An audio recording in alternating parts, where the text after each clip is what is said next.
마태복음 9장 1절부터 17절까지의 말씀. 찾으신 분은 함께 같이 읽도록 하겠습니다. 예수께서 배에 오르사 건너가 본 동네에 이르시니 침상에 누운 중풍병자를 사람들이 데리고 오거늘 예수께서 그들의 믿음을 보시고 중풍병자에게 이르시되 작은 자야 안심하라 내 죄 사함을 받았느니라. 어떤 서기관들이 속으로 이르되 이 사람이 신성을 모독하도다. 예수께서 그 생각을 하시고 이르시되 너희가 어찌하여 마음에 악한 생각을 하느냐. 내 죄사함을 받았느니라 하는 말과 일어나 걸어가라 하는 말 중에 어느 것이 쉽겠느냐.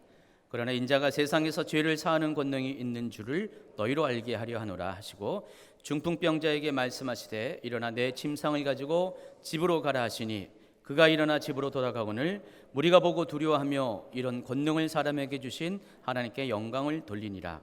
예수께서 그곳을 떠나 지나가시다가 마테레 하는 사람이 세간에 앉아 있는 것을 보시고 이르시되 나를 따르라 하시니 일어나 따르니라. 예수께서 마태의 집에서 앉아 음식을 잡수실 때 많은 세리와 죄인들이 와서 예수와 그의 제자들과 함께 앉았더니 바리새인들이 보고 그의 제자들에게 이르되 어찌하여 너희 선생은 세리와 죄인들과 함께 잡수느냐. 예수께서 들으시고 이르시되 건강한 자에게는 의사가 쓸데없고 병든 자에게라야 쓸데있느니라. 너희는 가서 내가 공의를 원하고 제사를 원하지 아니하노라 하신 뜻이 무엇인지 배우라. 나는 의인을 부르러 온 것이 아니요 죄인을 부르러 왔노라 하시니라. 그때 요한의 제자들이 예수께 나와 이르되 우리와 바리새인들은 금식하는데 어찌하여 당신의 제자들은 금식하지 아니하나이까. 예수께서 그들에게 이르시되 혼인집 손님들이 신랑과 함께 있을 동안에 슬퍼할 수 있느냐. 그러나 신랑을 빼앗길 날이 이르리니 그때에는 금식할 것이니라. 생배 조각을 낡은 옷에 붙이는 자가 없나니 이는 기운 것이 그 옷을 당기어 헤어짐이 더하게 되며 새 포도주를 낡은 가죽 부대에 넣지 아니하나니 그렇게 하면 부대가 터져 포도주도 쏟아지고 부대도 버리게 됩니다. 새 포도주는 새 부대에 넣어야 둘이 다 보존되느니라. 아멘. 자, 오늘 말씀은 여기 있는 그 내일부터 있을 우리 집회 주제와 연관이 있습니다. 그래서 지난주에 최 목사님이 그리스도의 신부에 관한 말씀을 전해줬고 오늘은 제가 이제 종교형에 관한 이야기를 전해줄 겁니다. 원래는 이제 다른 말씀을 전하고 싶었는데 최 목사님이 그리스도의 신부에 대해서 먼저 이야기를 했기 때문에 제가 안 할 수가 없었어요. 그 이유가 있습니다. 우리가 다음 주부터 있을 이 집회가 굉장히 중요한 집회고 굉장히 중요한 어떤 주제를 담고 있는데 여러분이 어쩌면 종교형에 대해서 난생 처음 들어본 분도 계실 것 같아요. 그런 분 혹시 있습니까? 종교형에 대해서 처음 들어본 분. 차마 손을 못 드시는데 어쨌든 이 부분에 대해서 이렇게 낯설은 분도 있고 그래서 여러분이 먼저 알고 집회의 말씀을 듣는 것이 좀 나을 것 같아서 종교형에 대해서 제가 오늘 같이 먼저 나누도록 하겠습니다. 이 제목을 보면은 뭐라고 써 있습니까? 영적 전쟁의 승리, 그리스도의 신부, 그리고 종교의 영이라고 써 있죠. 근데 이 원제가 따로 있습니다. 이 원제는 갈등 중인 두 왕국입니다. 갈등하다라는 단어가 영어로 conflict라는 단어를 썼는데 서로 대립하고 서로 같이 있음으로 인해서 서로 힘들어하는 상태를 말하는 것입니다.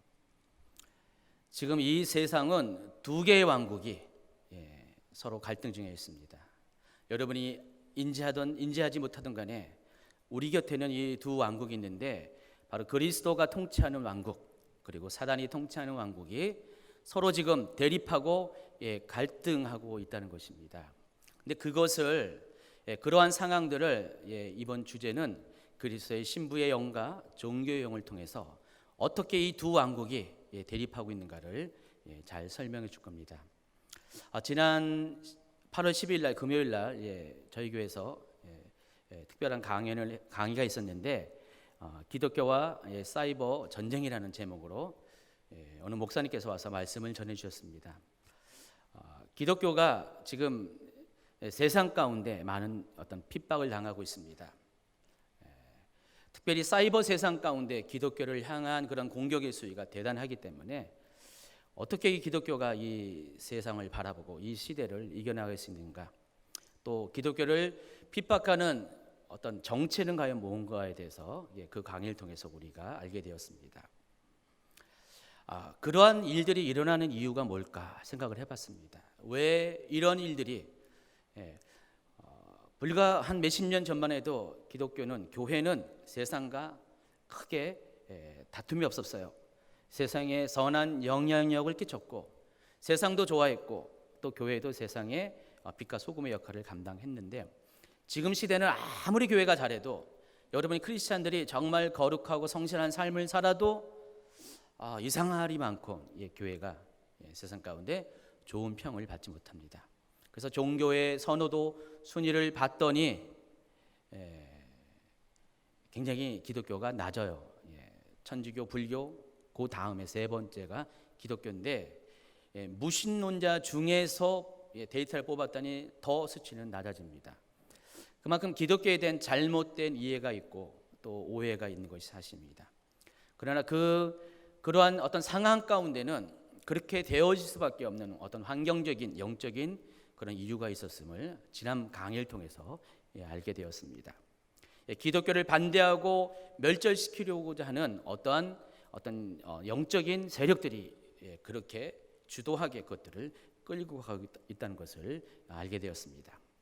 어쨌든 이러한 일들은 우리가 경험하는 최근의 일임과 동시에 이것들은 오래전부터 마지막 때 일어날 일들에 대한 하나님께서 경고하신 것 중에 하나인 것이기도 합니다. 마지막 때가 되면 될수록 정말로 제대로 하나님을 따르는 성도들은 핍박과 박해를 받을 수밖에 없다는 것입니다. 교회는 환난을 받을 수밖에 없어요. 이것이 이미 성경 가운데서 이야기하고 있습니다. 그래서 마지막 때를 나타내는 여러 가지 징조들이 많이 있는데, 마태복음 24장에는 이 마지막 때에 대한 징조들이 많이 나와 있죠. 근데 그 다음 장인 25장도 역시 마지막 때에 대한 이야기를 나누고 있는데, 마지막 때가 될 때 하나님께서 어떻게 세상을 심판하는가, 그것을 설명합니다. 그러나 그 세상을 심판할 때 세상은 이미 두 가지의 어떤 영적인 실체로 분리가 되고 있다는 것을 여러분이 아시기 바랍니다. 그래서 마지막 때가 되면 될수록 세상은 나누어지게 됩니다. 분리가 일어납니다. 의인과 악인이 나눠지게 됩니다. 빛과 어둠이 나눠지고 진리와 비진리가 나눠지고 그리스도에 속한 사람과 적그리스도에 속한 사람으로 나눠지게 됩니다. 이 세상의 원리를 따르는 사람들과 또 오는 세상의 원리를 따르는 사람들로 나눠지게 되어 있습니다. 이것이 마지막 때를 가는 과정 가운데 저와 여러분이 반드시 직면해야 될 현실이라는 것입니다. 그래서 이런 상황 가운데 교회와 기독교는 핍박을 받을 수밖에 없어요. 마태복음 5장 우리 10절에 보면은 팔복을 이야기하시면서 마지막 복에 대해서 이렇게 말씀하십니다. 의를 위하여 박해를 받는 자는 복이 있나니 천국이 그들의 것임이라. 이 팔복은 성도들의 신앙생활의 원리를 담는 것입니다.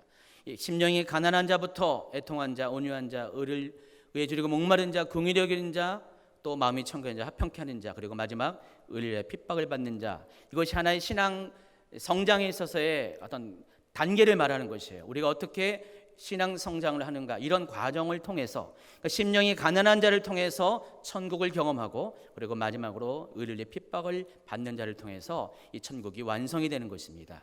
이런 단계를 겪어서 우리가 영적인 성장을 하는데, 하나님을 알아가는데, 그 마지막 단계가 의를 위해서 핍박을 받는다는 것입니다. 그래서 여러분 모두가 성장하게 되면은 의를 위해서 핍박을 받습니다. 이것은 당연한 여러분이 겪어야 될 과정이라는 것입니다. 근데 여러분이 왜 의를 위해 핍박을 받을까? 그 의가 뭔지 알아야 되죠. 그것 때문에 핍박을 받는다고 그랬으니까.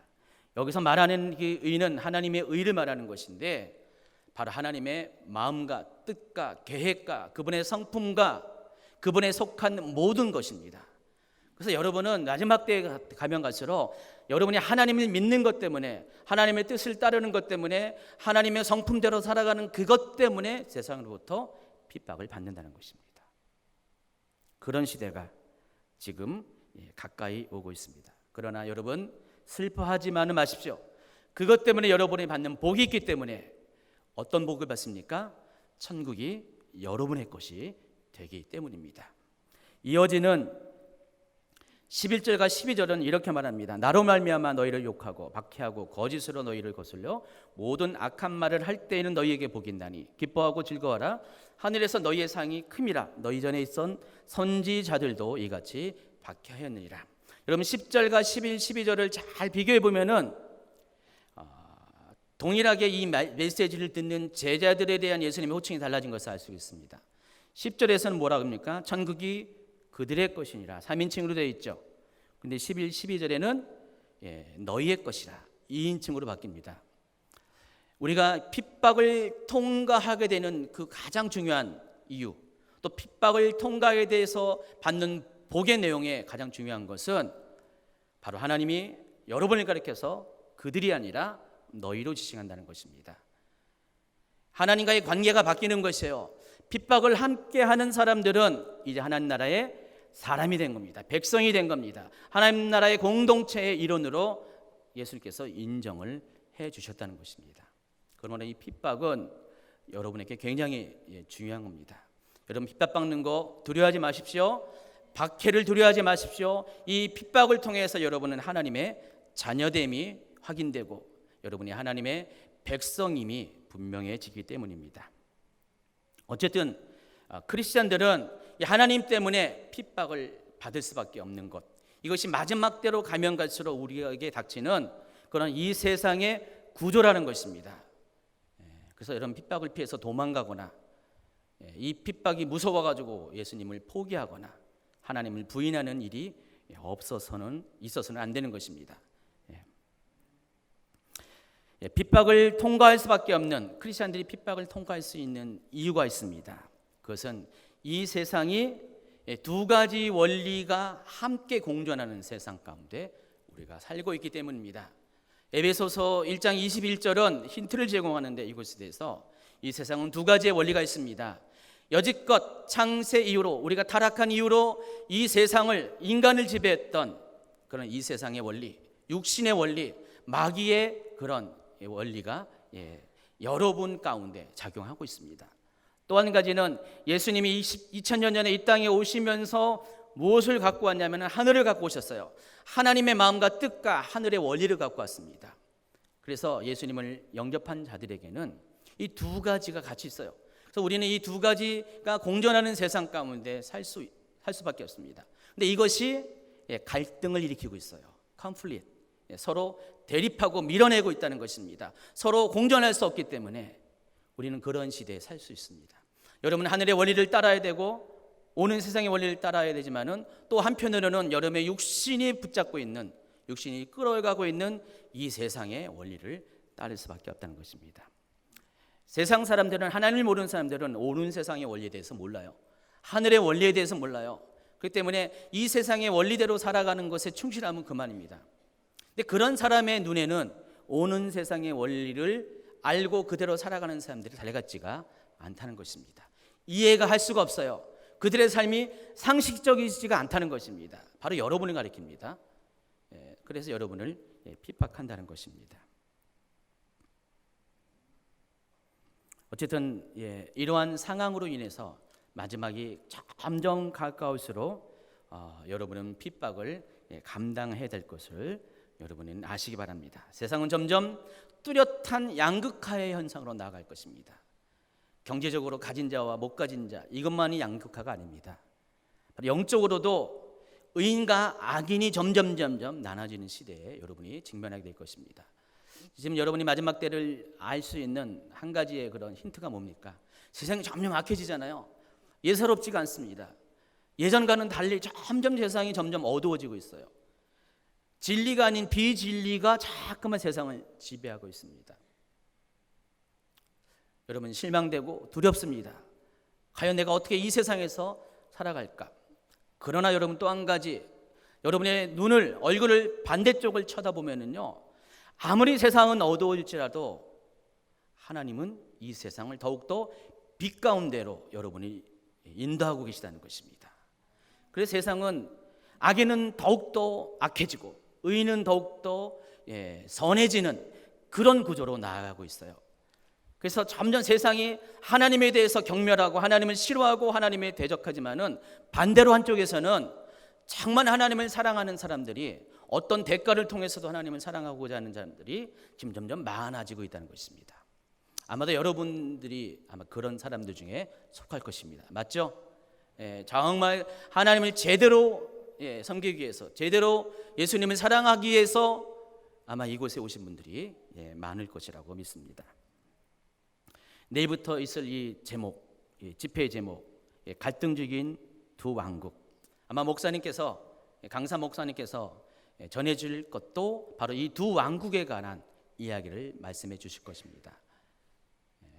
그래서 이 하나님의 나라와 이 사단의 나라, 그리스도의 나라와 적그리스도의 나라가 어떻게 이 세상 가운데 서로 갈등하고 있는가를 설명하면서 그것을 잘 피부로 경험하게 하는 것이 바로 그리스도의 신부의 영과 종교의 영이라는 것입니다. 자, 그럼 그리스도의 신부라는 단어 속에는 이와 같이 그리스도의 왕국의 특징이 잘 녹아져 있습니다. 자, 그리스도의 신부란 어떤 사람을 가리킬 걸까요? 지난 설교 시간에 최현 목사님 이미 이야기했지만은 제가 다시 한번 정리해드리면은 예수님의 신부가 되기 위해서 삶을 그렇게 헌신한 사람, 그렇게 살아가기로 결단한 사람, 그렇게 행하는 사람이 바로 그리스도의 신부입니다. 그래서 이런 사람의 특징은 어떻습니까? 신부가 신랑을 위해서 단장한 것 같이 거룩함과 정결한 행위로서, 그러한 삶으로서 신랑 되신 예수님의 다시 오심을 준비하는 사람입니다. 이 계시록에서는 이런 사람을 가리켜서 흰옷 입은 사람, 거룩한 세마포를 입은 사람. 이 거룩한 세마포는 가리켜서 성도들의 거룩한 행실이라고 그랬습니다. 거룩한 행실을 통해서 흰옷으로 준비된 사람이 그리스도의 신부입니다. 또 이 그리스도의 신부는 어떤 사람입니까? 오직 신랑을 위해서 목숨을 바칠 수 있는 준비가 된 사람입니다. 오직 예수님만이 그의 삶의 목표고 전부가 된 사람, 그게 바로 그리스도의 신부를 말하는 것입니다. 하나님은 지금 이 시대에 세상이 아무리 악해질지라도 그렇게 그리스도의 신부들을 발굴하시고 키워가고 계십니다. 누구를 통해서? 성령님을 통해서 그렇습니다. 이 그리스도의 신부의 모티브를 잘 설명하는 것이 에스더서에 나와 있어요. 에스더가 왕비로서 간택받기 전에 6개월 동안을 단장을 하죠. 그때 그 에스더를 도와준 사람이 누굽니까? 내시장 헤게입니다. 이 헤게가 실은 이 성령님을 상징하는 인물입니다. 헤게가 인도하는 대로, 가르쳐 주는 대로, 헤게는 왕의 직은에서 그 왕을 모셨기 때문에 왕이 무엇을 원하는지 좋아하는지 잘 알아요. 다른 신부들은, 다른 왕비 후보자들은 가장 세상의 방식으로 가장 아름답게 보이려고, 좋아 보이려고 애를 썼지만은 이 에스더만은 그렇지 않습니다. 바로 이 헤게의 인도함을 따라서 헤게가 에스더를 예뻐하게끔 하나님이 그렇게 만들어 주셨어요. 그래서 헤게의 인도함을 따라서 왕이 진정 원하는 것으로 준비했습니다. 세상의 방식이 아니라 결국은 에스더가 왕비로 간택이 되었습니다. 성령께서 그렇게 하신다는 것입니다. 성령께서 여러분을 그렇게 하나님이 가장 원하시는 쪽으로 인도하십니다. 하나님의 마음을 누구보다 잘 아시는 성령님께서 바로 하나님 그 자체이시기 때문에, 그래서 하나님의 마음과 뜻을 알게 하심으로써 여러분이 정말 가장 하나님 뜻대로 단장된 신부로서 준비시켜 주신 분이 바로 성령님이시라는 것입니다. 그리스도의 신부는 그렇기 때문에 그 누구보다도 성령님을 내면에 모시고 성령님의 인도함을 따라서 거룩한 행실로 살아가는 사람이 그리스도의 신부입니다. 하나님은 이러한 그리스도의 신부를 지금 마지막 때에 일으켜 주시고 계시고, 이런 그리스도의 신부의 영을 가진 공동체들을 점점 세워가고 있다는 것입니다. 그러나 반대로 종교의 영은 어떤 사람들입니까? 종교의 영은 그리스도의 신부와 반대되는 개념일 수밖에 없죠. 그래서 이 사람들은 적그리스도의 왕국에 속한 사람들의 특징을 잘 나타내주고 있습니다. 종교의 영을 가진 사람의 특징은 이런 것입니다. 바로 하나님을 종교 안에 갇혀버리게 하는 사람들입니다. 여러분, 이 기독교라는 종교가 우선입니까? 하나님이 우선입니까? 당연히 하나님이 우선이죠. 하나님이 계시기 때문에 우리의 믿음이 있고 우리의 신앙생활도 있는 것입니다. 하나님이 계시기 때문에 말씀도 있고 예배드리는 것이죠. 그런데 이 모든 순서가 바뀌었습니다. 하나님 때문에 생기는 것이 아니라 이 모든 것 안에 하나님을 갖춰 놓습니다. 그래서 종교라는 틀 안에 하나님을 가둬놓고 하나님의 마음과 뜻을 쫓아서 살아가는 것이 아니라, 그렇게 하나님을 예배하는 것이 아니라 틀 안에서 하나님을 오히려 제한하고 하나님을 업신여기게 하는 그런 것을 말합니다. 근데 이 종교의 영이 어디 가운데 있습니까? 불신자에게 있는 게 아니에요. 믿는 자 가운데 있다는 것입니다. 믿는 자 안에 이런 종교의 영이 많이 있다는 것입니다. 여러분이 바로 믿는 자잖아요. 그러니까 여러분 안에도 이런 종교의 영이 있습니다. 그래서 이 종교의 영을 가진 사람들의 특징이 그렇습니다. 모든 것들을 율법의 기준에서 봐요. 율법의 기준에서 사람들을 판단한다는 것입니다. 판단하고 또 율법의 잣대로 사람들을 비난하고 정죄하는 것, 이게 종교형입니다. 뒤에 설명하겠지만은 그리스도의 신부는 어떤 사람이냐면은 하나님의 마음과 뜻을 잘 알기 때문에 하나님이 진정 원하는 것을 생각해요. 하나님이 원하는 것, 하나님의 뜻이 뭐라고 했어요? 긍휼입니다. 남을 불쌍히 여기는 것, 바로 사랑의 본질에서 나온 이 긍휼이 하나님의 뜻입니다. 근데 이 종교의 영을 가진 사람들은 하나님의 관점에서 사람들을 보지 않습니다. 상황을 바라보지 않기 때문에 가령 이런 것이 있습니다. 어떤 사람이 실수했습니다. 잘못했습니다. 그리스도의 신부의 영을 가진 사람은 어떻게 반응하는지 아세요? 저 사람이 정말 왜 그랬을까? 어떤 이유 때문에, 어떤 연약함 때문에 저 사람이 저렇게 잘못된 행동을 했을까? 그런 관점에서 바라봐요. 종교의 영을 가진 사람은 어떻습니까? 판단하는 기준을 봅니다. 어떤 기준을 가지고, 어떤 율법적인 요구를 가지고 왜 이걸 안 지켰을까? 왜 저렇게 살까? 그렇게 바라보는 사람입니다. 이 차이가 있습니다. 어쨌든 이 종교의 영을 가진 사람들은 자기도 모르게 하나님을 대적합니다. 그리스도를 대적합니다. 자기도 모르게 마귀의 종노릇을 할 때가 많이 있습니다. 그래서 오히려 성령을 따르는 사람들을 핍박합니다. 성령을 따르는 사람들을 이해하지 못하기 때문에, 자신이 성령을 경험하지 못하기 때문에 성령께서 행하신 것들을 이해할 수 없기 때문에 그런 사람들을 판단하고 비난하고 정죄하고 핍박을 한다는 것입니다. 갈라디아서 4장 28절 29절에 이런 말씀이 있습니다. 형제들아, 너희는 이삭과 같이 약속의 자녀라. 그러나 그때 육체를 따라 난 자가 성령을 따라 난 자를 박해한 것 같이 이제도 그러하도다. 여기서 육체를 따라 난 사람이 누굴 가리킵니까? 이스마엘이죠. 성령을 따라 난 자가 이삭입니다. 이스마엘이 왜 육체를 따라 났습니까?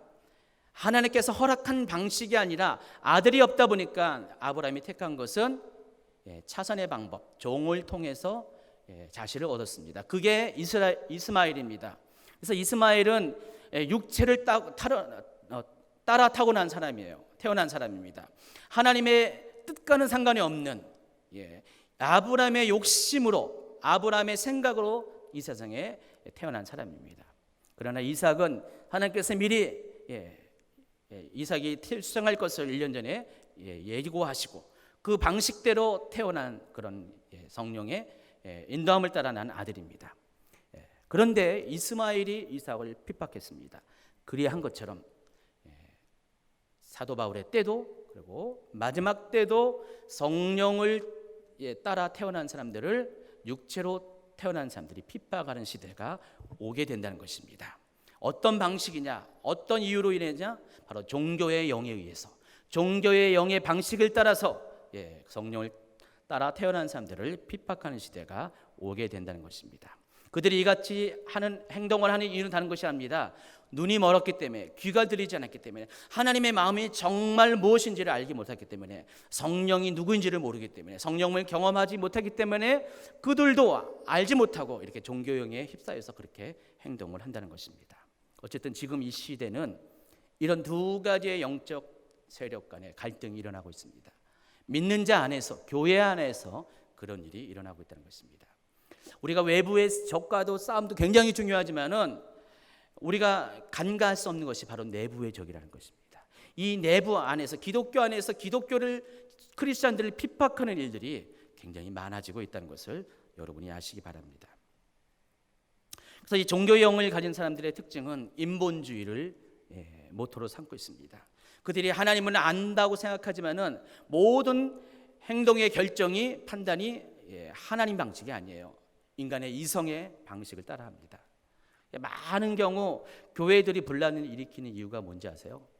교회가 막 나눠지고 서로 막 싸우는 것이 성령을 쫓아서 행하지 않았기 때문에 그렇습니다. 이쪽도 저쪽도 마찬가지입니다. 만약에 한쪽이 성령을 쫓는 방식으로 택해서 그 상황을 대변했으면은 그렇게 심각한 결과가 드러나지 않습니다. 그런데 양쪽 모두가 성령이 아닌 인간적인 방식, 인본주의적인 방식을 쫓아서 행했기 때문에 그렇다는 것입니다. 만약에 그들이 하나님의 방식을 쫓았으면은 내가 손아볼지라도 하나님의 궁유를 가지고 그 모든 것을 감당해야 될 것입니다. 내가 모든 것을 잃고 빼앗길다 할지라도 하나님께 의지하고 하나님께서 행하실 것을 의지하고 내가 오히려 정죄하지 않고 비난하지 않고 스스로 자신을 낮추는 삶을 살 겁니다. 그런데 그렇지 않기 때문에 그런 일이 생긴다는 것입니다. 종교의 영은 그렇게 여러 가지 영역 가운데서 교회들을 파괴합니다. 공동체를 파괴하고 사람들의 관계를 파괴합니다. 하나님의 이름을 가지고 그리스도의 얼굴을 가지고 그들이 그렇게 행하고 있다는 것입니다. 바로 이것이 예수님을 십자가에 못 박히게 한 그런 바로 그 실체이기도 합니다. 예수님은 누구한테 핍박을 받았습니까? 불신자에게 핍박을 받았습니까? 아닙니다. 하나님을 알고 있는 사람들에게 의해서, 유대인에게 의해서 나름대로 하나님을 잘 섬기고 있다고 그렇게 생각하는 사람들에 의해서 예수님을 핍박을 당하고 십자가를 지셨다는 것입니다. 그들이 알지 못하고 그랬어요.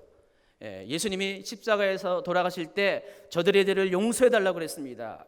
왜 그랬습니까? 저들이 하는 것을 알지 못하기 때문에. 그래서 종교형을 가진 사람들은 자신이 누군지 어떻게 무슨 영에 의해서 영향을 받고 어떤 행동을 하는지를 잘 알지 못하고 있습니다. 그래서 우리가 이 종교형의 실체에 대해서 오늘 많이 알아야 돼요. 앞으로 3일 동안 말씀해 주시겠지만은 이 종교형의 실체에 대해서 여러분이 알면은 내 안에 있는 종교의 영을 발견하고 이것을 쫓아내고 정말 그리스도의 신부로서 여러분이 더 정결케 되는 그런 삶을 살 수가 있기 때문입니다. 종교의 영을 한 문장으로 정의하면은 살아계시고 역사하신 하나님을 인간이 만든 종교의 틀 안에 가둬놓고 일하지 못하게 하는 영적인 실체를 가리켜 말하는 것입니다. 그것은 인간 중심의 사고 체계를 말합니다. 성령이 아닌 인간의 이성의 방식을 말하는 것입니다. 그래서 우리가 실제로 종교형이 어떻게 예수님 시대의 역사인지를 우리 살펴보도록 하겠습니다. 당시 종교형에 가장 영향을 받은 대표적인 사람들이 바리새인들입니다. 또 사두개인들. 이들은 당시 유대교를 대표하는 두 개의 분파였습니다. 바리새인은 예수님 당시에 한 6천 명 정도 있었는데 대부분들이 랍비라고 불리우는 율법학자들, 그리고 또 성경을 말씀을 기록하고 보존하는 서기관들, 관리하는 사람들, 두 종류의 사람들이 바리새파에 속했습니다.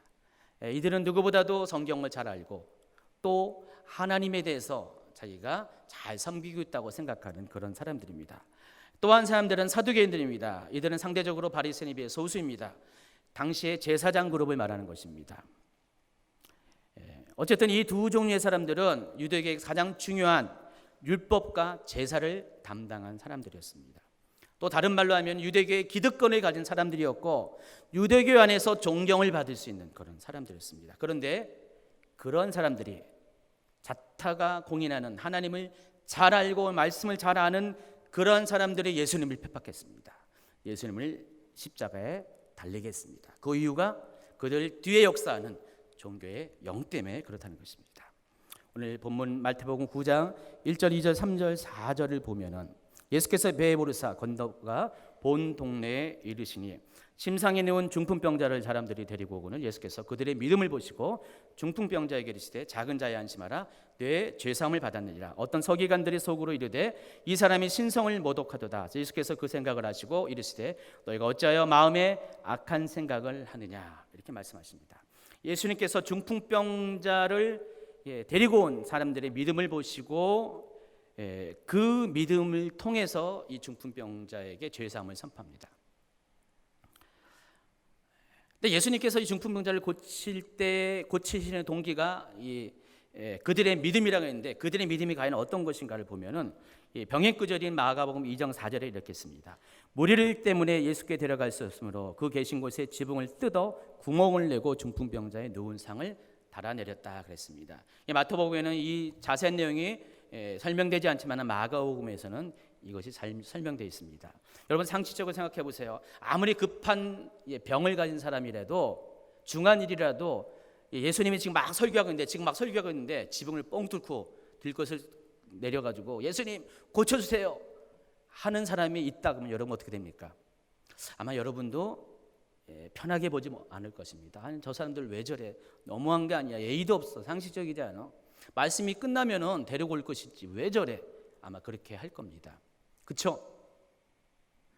근데 여기는 그런 사람을 가리켜서 종교형이라고 이야기합니다.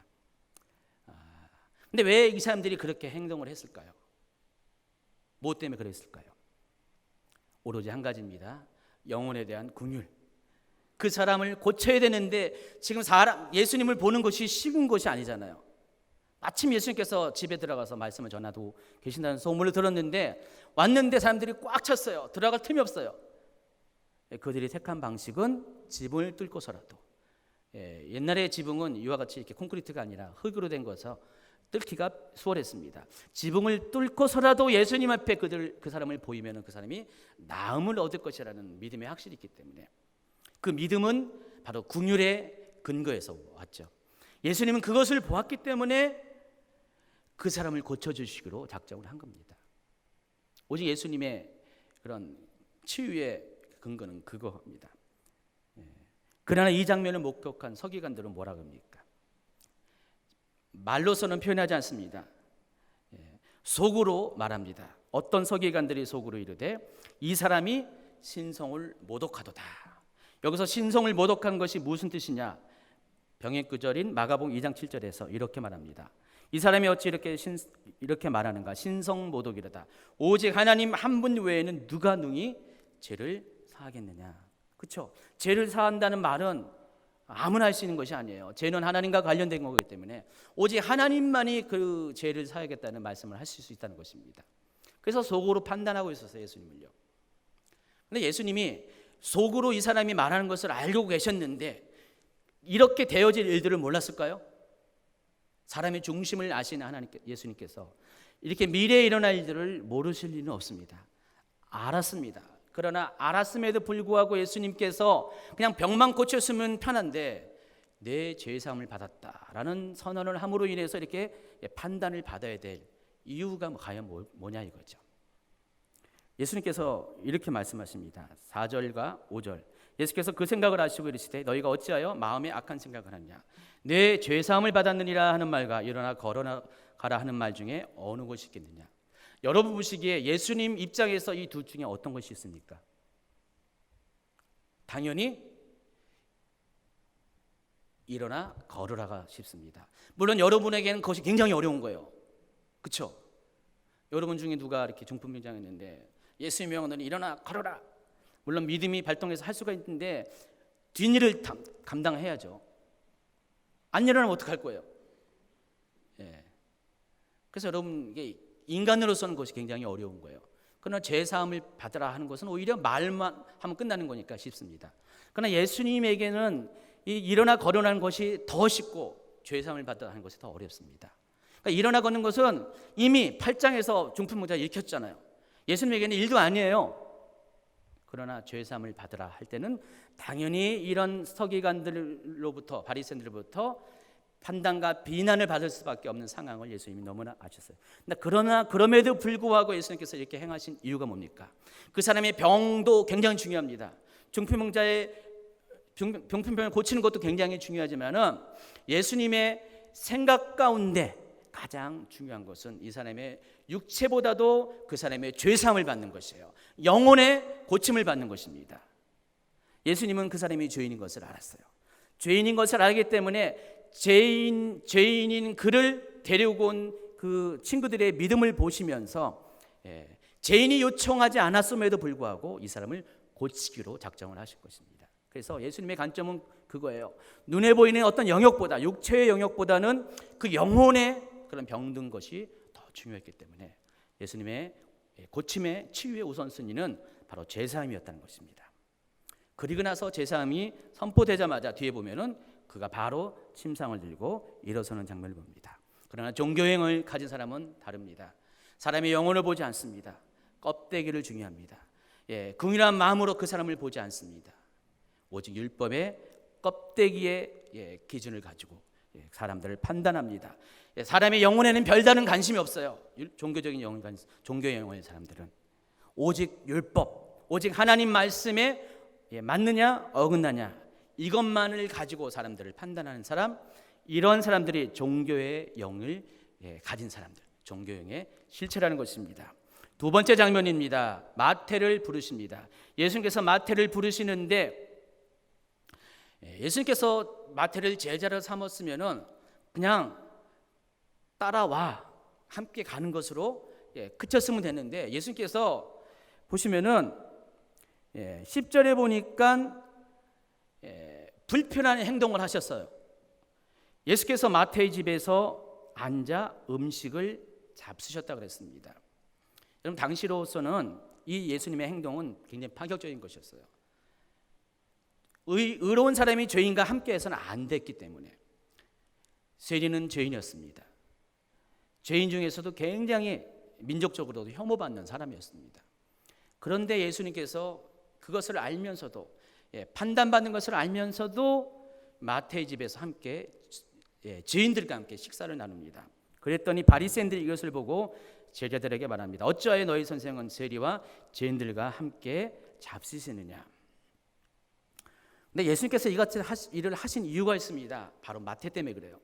마태가 누구냐면은 이 병에 끄저리는 마가복음 24장에 보면은 마태의 정체가 누군지 압니다. 레이라고 그랬어요. 알페의 아들 레이. 이 레이는 아무나 갖는 이름이 아니라 오직 레이 족속의 사람만이 갖고 있는 이름입니다. 다시 말해서 이 마태의 그 소속 지파는 레이 족속이었어요. 성전을 섬기는 사람이었습니다. 구별된 지파였어요. 그런데 그런 그가 죄인의 무리 가운데 있었어요. 더욱이 세리가 되었습니다. 이 마태가 갖는 이 아픔이 얼마나 클까? 이 내적인 상처가 얼마나 클까요? 어떤 이유에서 그렇게 됐는지 모르지만은 그는 이것 때문에 고통스러워했을 것입니다. 예수님은 그 마태의 중심을 아셨어요. 그 때문에 바로 그 마태의 그 병든 마음을 치유하고자 굳이 그렇게 안 하셔도 되는데 제자를 삼고서 끝내셨는데 마태의 집에 들어가서 죄인들과 함께 식사를 하는 그런 파격적인 행보를 했다는 것입니다. 그러니까 예수님의 동기는 오직 한 가지입니다. 하나님의 긍휼입니다. 하나님의 마음을 쫓아서 마태를 사랑하는, 마태를 치유하고자 하는 하나님의 뜻을 쫓아서 이렇게 행했다는 것입니다. 그러나 바리새의 관점은 달랐죠.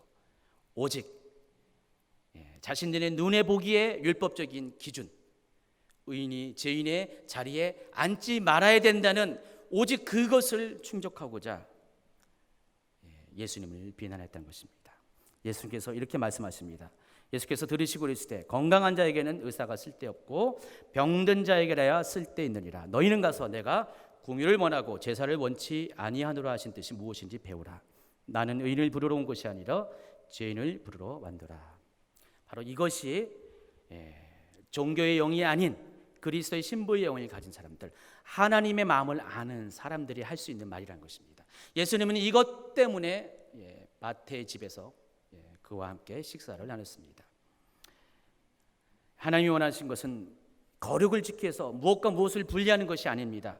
진정한 거룩은 뭡니까? 하나님의 뜻을 순종하는 것, 하나님의 뜻인 긍휼을 행하는 것, 이것이 진정한 거룩이라는 것입니다.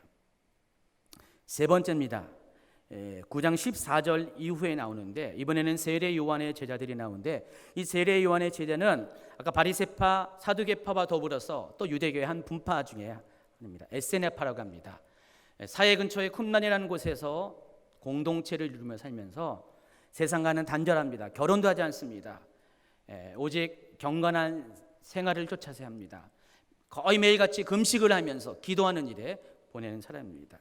한마디로 말하면 요즘 들어서 하면은 정말 기도와 말씀과 예배에만 집중하는 그런 사람, 그게 바로 에스네파, 바로 세례 요한의 제자들입니다.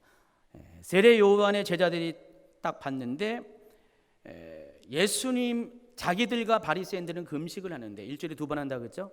근데 예수님의 제자들은 가만히 보니까 지켜보니까 금식을 하지 않아요. 뭔가 이상하다, 잘못된 것이다 생각을 했습니다. 그래서 예수님께 묻습니다. 우리와 바리새인들은 금식하는데 어찌하여 당신의 제자들은 금식하지 않습니까? 예수께서 이렇게 대답합니다. 혼인집 손님들이 신랑과 함께 있을 동안에 슬퍼할 수 있느냐? 그러나 신랑을 빼앗길 날이 이르리니 그때는 금식할 것입니다.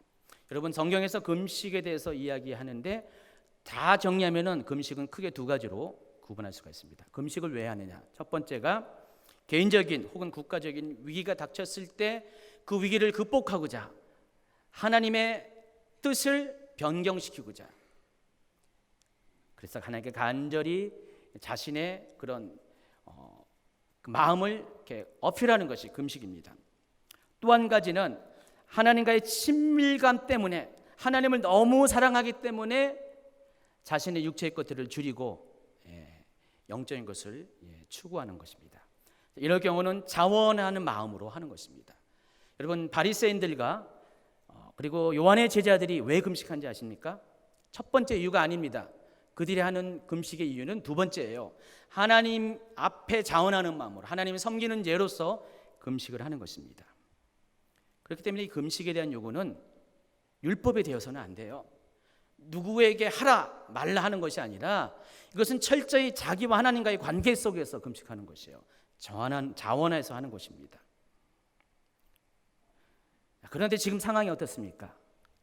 하나님이라고 그들이 섬기고 있는 바로 살아계신 하나님, 하나님의 실체이신 예수님께서 지금 거기 계신 것이에요.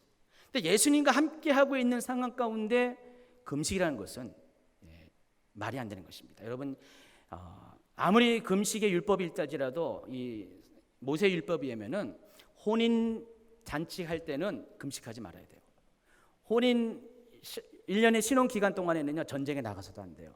하나님은 혼인을 굉장히 중요하기 때문에 그 모든 율법적인 의무에서 다 제어졌어요. 지금 예수님이 그들과 함께하는 것이 바로 그거예요. 신랑이 함께하고 있는 거거든요. 그렇기 때문에 금식할 이유가 없다는 것입니다. 곧 이어서 신랑을 빼앗길 날이 오게 될 텐데, 다시 예수님이 고난받아서 십자가에 못 박힐 날이 오는데 그때는 금식할 것이라고 말씀하십니다. 어쨌든 간에 이 종교여행의 특징은 이런 것입니다. 하나님과의 친밀감 때문에 금식하는 것이 아니라 억지로 자신의 어떤 율법적인 기준, 자기의 만족을 위해서 하는 종교적 행위입니다. 그리고 그것을 강요하는 그런 모든 행동들을 가리켜서, 강제하는 율법적 요구들을 가리켜서 종교의 영이라고 합니다. 예수님 당시에 이와 같은 종교의 영을 가진 사람들이 예수님을 대항했습니다. 대적했습니다. 핍박했습니다. 그리고 예수님을 따르는 제자들도 그렇게 대했습니다. 오늘날도 마찬가지입니다. 이 종교형은 아주 오래된 역사적인 전통을 갖고 있는 것이요. 2000년에도 그랬는데 지금도 마찬가지로 이 종교의 영은 바로 하나님을 제대로 따르고자 하는 그리스도의 신부된 그런 성도들을, 거룩한 성도들을 핍박하고 있다는 것입니다. 육신에는 앉아가 성령을 따르는 자를 핍박하고 있다는 것입니다. 그래서 우리가 이 종교에 가진 사람들이 과연 어떤 모습을 우리에게 갖고 있는가를 좀 알아볼 필요가 있습니다. 얼마 남지 않았네요. 오늘 다소 약간 어려운 얘기하는 것 같죠? 그러나 이제 잘 받아 먹으시기 바랍니다. 그래야지 3일 동안이 편합니다. 뭔 말이 뭔 말인지 알게 될 겁니다. 여러분 중에도 실은 종교형을 가진 분들이 있어요. 나는 아닙니다. 절대 아닙니다. 여러분 손살에 쳐도 여러분 속에도 종교형이 있다니까요. 저도 때때로 종교형이 제 안에 있는 것들을 많이 발견하게 됩니다. 우리도 모르는 사이에 종교형은 우리 안에 들어오게 되기 때문입니다. 그러니까 종교형을 여러분이 이렇게 판별할 수 있는 방법을 알려주겠습니다. 가장 우선적인 게 뭡니까? 하나님의 뜻을 모르는 사람은 종교의 영에 묶여있는 사람입니다.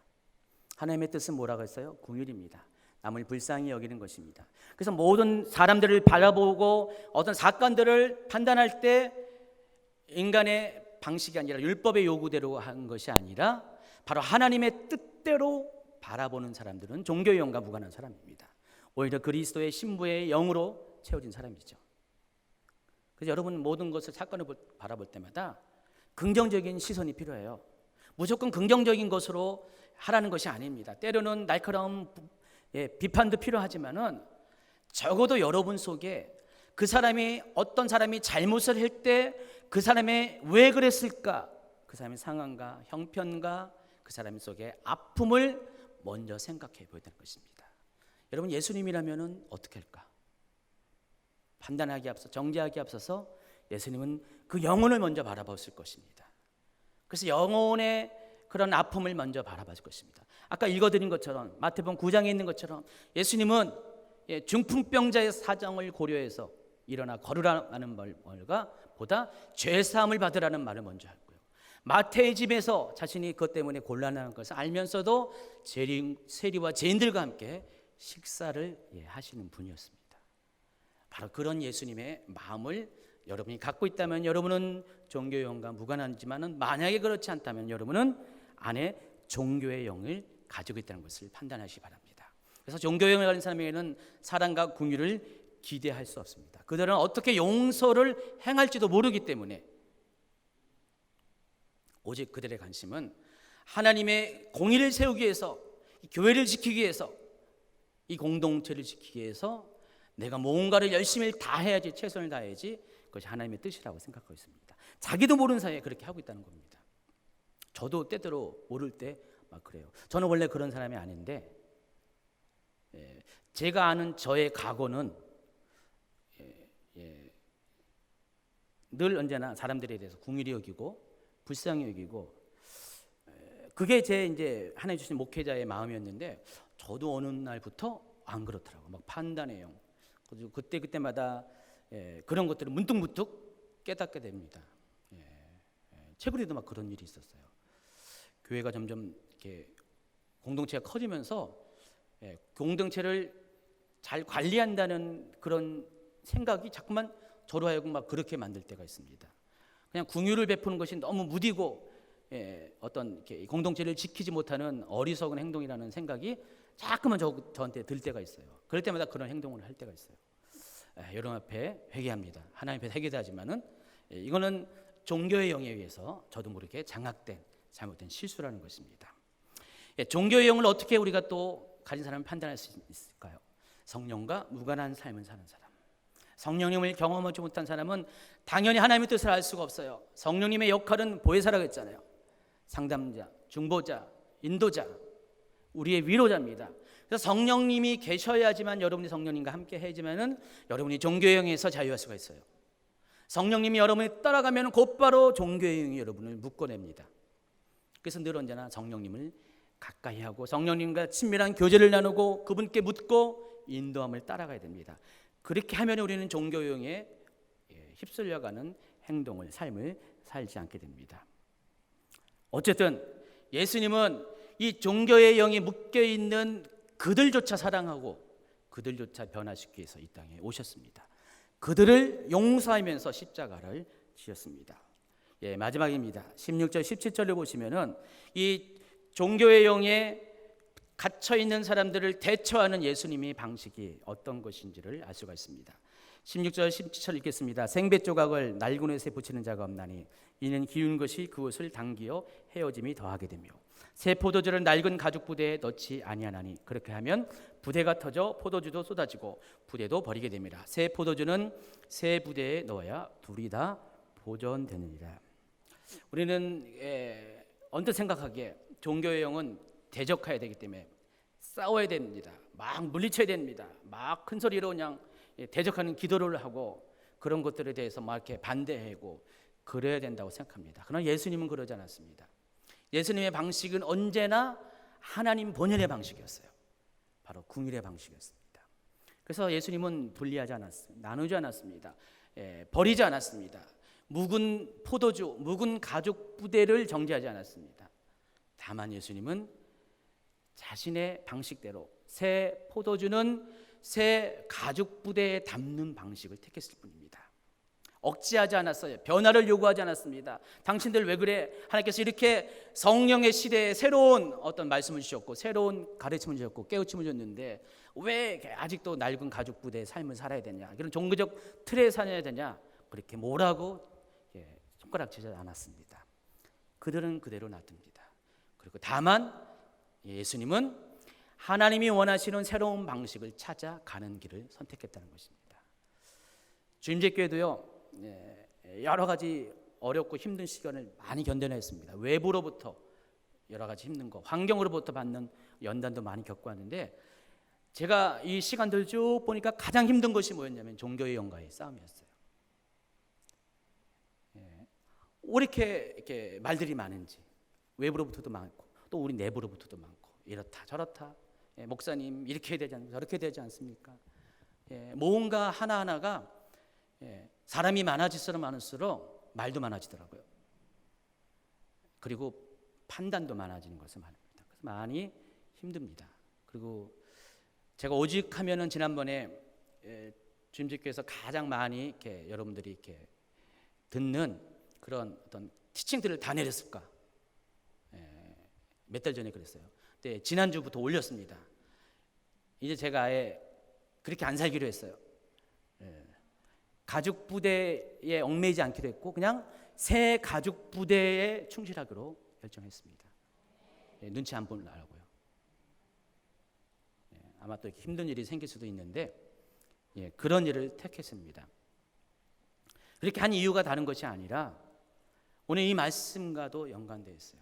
우리가 종교의 영을 이길 수 있는 방법은 오직 한 가지입니다. 종교의 영에 우리가 주목하고 어떻게 극복할까 그것에 싸움을 회개해서 골머리 쓸리는 것이 아니라 바로 그리스도의 신부로서 신부의 영을 가지고 계속해서 하나님을 지목하면 돼요.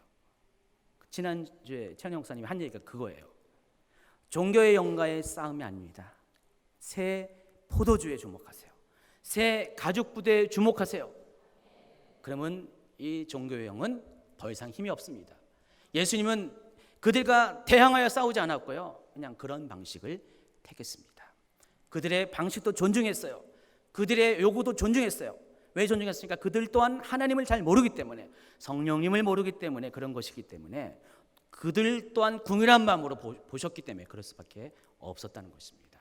진정 하나님을 아는 사람들, 성령님을 아는 사람들, 그리스도의 신부의 영으로 하나님과 친밀함을 아시는 분들은 하나님이 가장 원하는 것이 무엇인지를 알고 그것을 쫓아 행하는 사람입니다. 첫째도 궁율, 둘째도 궁율, 모든 것이 궁율입니다. 불쌍히 여기는 마음, 남을 나보다 낮게 여기는 마음, 제사보다 인애를 요구하시는 그 하나님의 마음을 쫓아가는 것, 바로 그것이 그리스도의 신부의 정체성입니다. 여러분, 혹시 여러분 삶 가운데, 여러분 중심 가운데 종교의 영이 있다면 어떻게 할 것입니까? 그것 때문에 애통하기도 하겠죠. 버리려고 노력하겠죠. 가장 중요한 것은 그리스도의 신부로서 여러분 정체성을 점점 만들어 가시기 바랍니다. 계속 예수님을 바라보면은 여러분 안에 속에 있는 판단과 비난과 정죄의 영들이, 종교의 영들이 떠나가게 될 것입니다. 어느 틈에 떠나갈 것입니다. 그런 저와 여러분 되길 바랍니다. 주임제교회는 그렇게 정결한 그리스도의 신부로서 깨끗한 영을 가진 하나님의 뜻과 마음을 아는 그런 사람들로 점점 변화받아야 될 것입니다. 그런 사람들로 채워지게 될 것입니다. 그런 사람들이 준비될 때, 신부가 준비될 때 예수님이 다시 오실 것입니다. 그리고 여러분은 예수님과 영원토록 함께할 것입니다.